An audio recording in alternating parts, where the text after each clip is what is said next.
Firman yang datang dari Tuhan kepada Yeremia. Bunyinya, "Pergilah dengan segera ke rumah tukang periuk. Di sana aku akan memperdengarkan perkataan-perkataanku kepadamu." Lalu pergilah aku ke rumah tukang periuk, dan kebetulan ia sedang bekerja dengan pelarikan. Apabila bejana yang sedang dibuatnya dari tanah liat di tangannya itu rusak, maka tukang periuk itu mengerjakannya kembali menjadi bejana lain menurut apa yang baik pada pemandangannya. Kemudian datanglah firman Tuhan kepadaku, bunyinya, "Masakan aku tidak dapat bertindak kepada kamu seperti tukang periuk ini, hai kaum Israel?" Demikianlah firman Tuhan. "Sungguh, seperti tanah liat di tangan tukang periuk, demikianlah kamu di tanganku, hai kaum Israel. Ada kalanya aku berkata tentang suatu bangsa dan tentang suatu kerajaan bahwa aku akan mencabut, merobohkan, dan membinasakannya. Tetapi apabila bangsa yang terhadap siapa aku berkata demikian telah bertobat dari kejahatannya, maka menyesallah aku bahwa aku hendak menjatuhkan malapetaka yang kurancangkan itu terhadap mereka. Ada kalanya aku berkata tentang suatu bangsa dan tentang suatu kerajaan bahwa aku akan membangun dan menanam mereka. Tetapi apabila mereka melakukan apa yang jahat di depan mataku dan tidak mendengarkan suaraku, maka menyesallah aku bahwa aku hendak mendatangkan keberuntungan yang kujanjikan itu kepada mereka. Sebab itu, katakanlah kepada orang Yehuda dan kepada penduduk Yerusalem, beginilah firman Tuhan.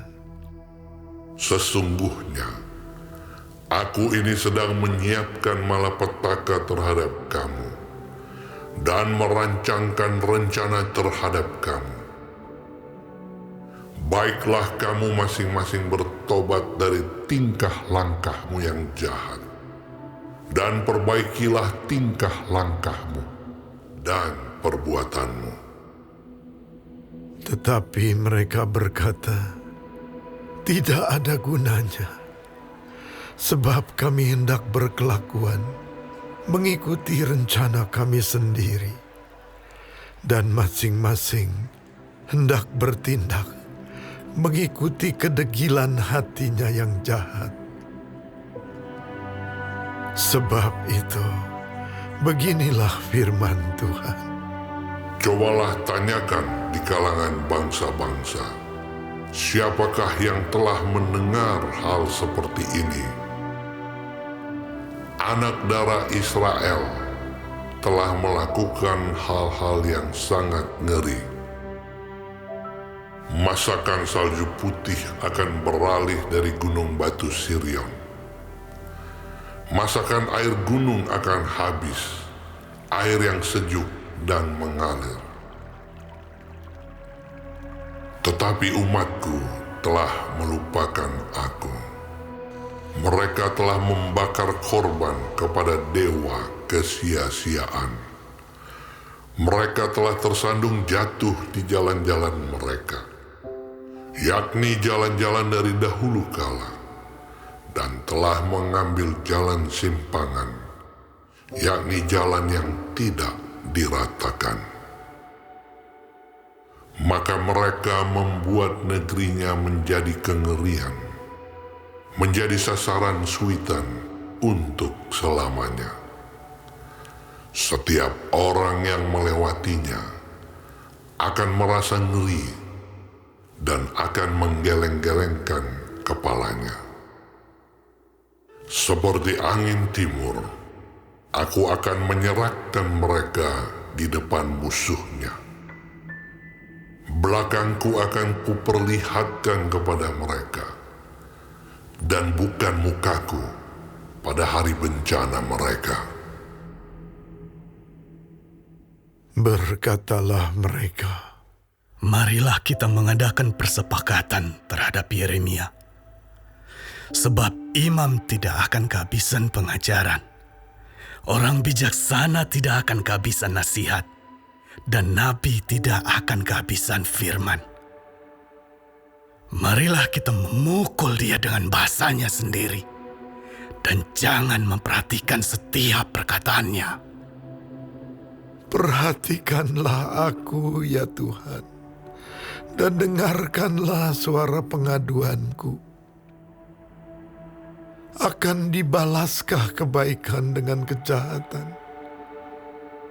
Namun mereka telah menggali pelubang untuk aku. Ingatlah bahwa aku telah berdiri di hadapanmu dan telah berbicara membela mereka, supaya amarahmu disurutkan dari mereka.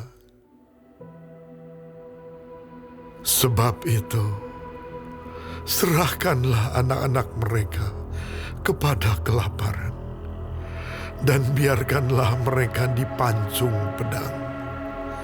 Biarlah istri-istri mereka kehilangan anak dan suami.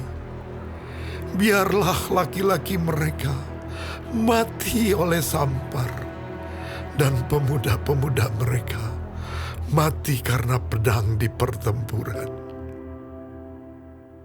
Biarlah kedengaran jeritan dari rumah-rumah mereka apabila engkau dengan tiba-tiba mendatangkan gerombolan perampok kepada mereka. Sebab mereka telah menggali pelubang untuk menangkap aku dan telah memasang jerat untuk kakiku. Tetapi engkau ya Tuhan, engkau mengetahui segala rancangan mereka untuk membunuh aku. Janganlah ampuni kesalahan mereka, dan janganlah hapuskan dosa mereka dari hadapan-Mu. Tetapi biarlah mereka tersandung di hadapan mata-Mu. Bertindaklah pada hari murka-Mu terhadap mereka.